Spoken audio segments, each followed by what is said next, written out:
This is an introduction to the Baroque artist from the 18th century, Giovanni Paolo Panini. Panini was a vedutisti, which is an artist that paints detailed and largely factual everyday urban landscapes and landmarks. He also captured special events in beautiful settings.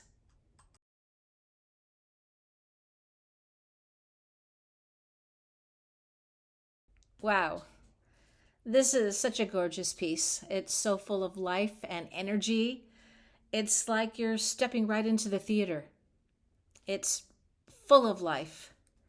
The name of the piece is The Musical Feast given by the Cardinal de la Rochefoucauld in the Teatro Argentina in Rome for the marriage of Dauphin, son of Louis XV.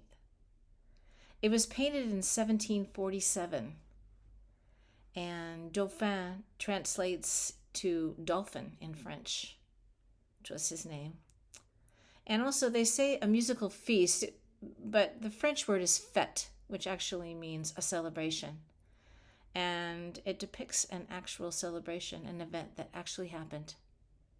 We're going to take a closer look, but first, let's get a bit of detail about the artist.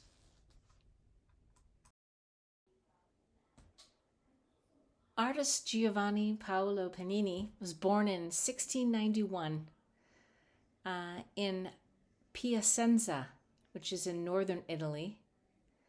And he was a student of perspective and architectural drawing.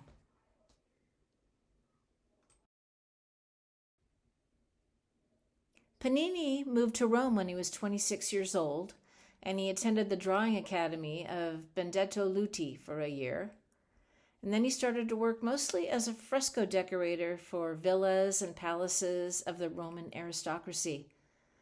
Later, he became the president of the Academy de San Luca in Rome. And in 1724, he married the sister-in-law of the director of the Académie de France in Rome. And Panini taught perspective there and was admitted into the Académie Royale de Peinture and Sculpture in Paris, which was a really big honor. This is where he captured the attention of Cardinal Melchior de Polignac, who was Louis XV's chargé d'affaires in Rome, basically in charge of affairs from 1724 to 1732. He became quite popular with the French aristocracy, and Panini learned to speak French and wrote in French fluently. And he was really involved in French culture, and he'd even been known to sign his name now and then as Jean-Paul Panini, if need be.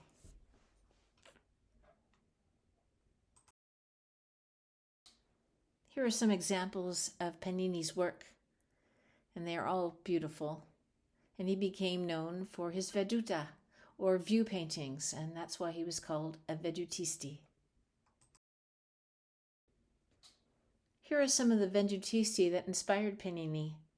There's Jean Franz von Blomen, Giovanni Ghisolfi, and Caspar von Wittel.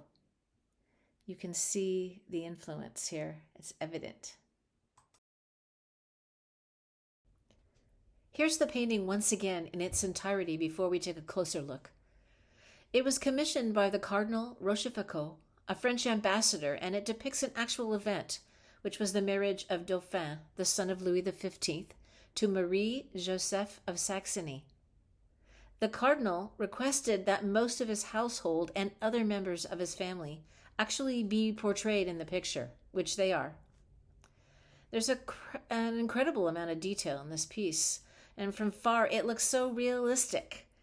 But when you zoom in, you can see the painterly style. The composition is very balanced, and the eye is directed first, center stage. Next, it's hard not to look everywhere. It's like a Baroque version of a Where's Waldo painting. It almost looks like a grid, the way it's been designed, with the layers of balconies becoming stripes and the little boxes of squares, all leading your eye directly to the stage. And there we can see a lavish set that was designed by Panini with the help of his own son, Francesco. As realistic as the picture looks, when we zoom in, we can really see the painterly style. You can see the brush strokes and the layers of paint.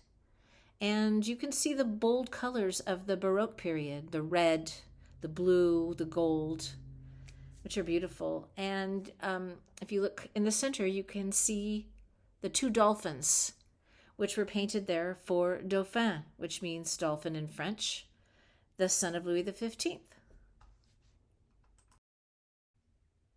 The chandeliers are gorgeous. There's a lot of French influence with all the curves and the fleur-de-lis.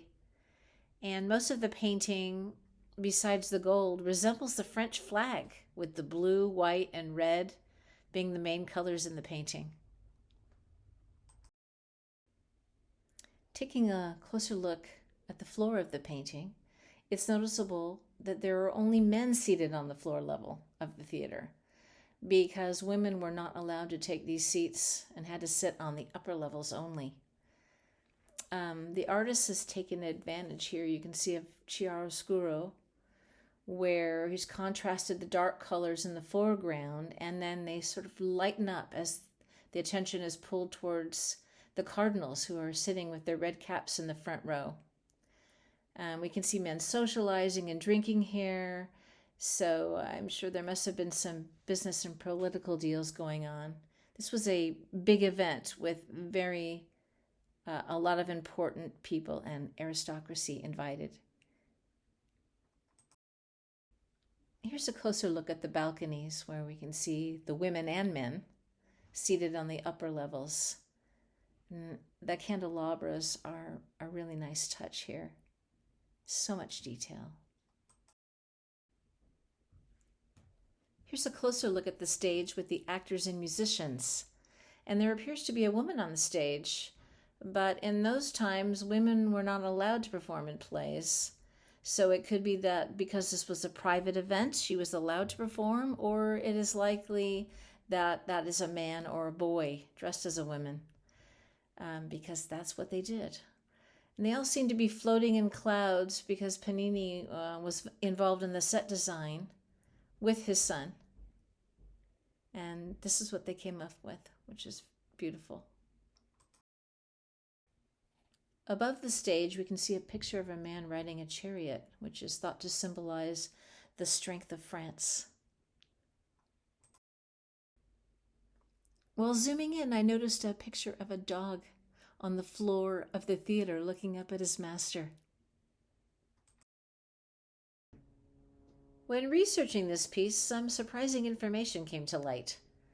Several of the characters captured in the painting, especially some of the dignitaries, appear to have been referenced from caricatures by the artist Pierre Léon Ghezzi.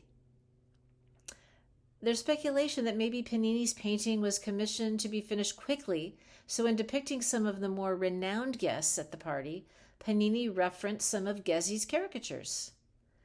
And I don't believe it takes away from the painting, but it's an interesting fact, and we can see here, well, here's Ghezzi's character, and here is Panini's. And there is an astounding likeness, although they are the same person, so it could be that. It's more noticeable here, where you can see some of the pictures of Ghezzi's sketches drawn before the event are placed side by some of the preliminary sketches that Panini developed before he created his piece. You can see Ghezzi's picture here, and there's Panini's.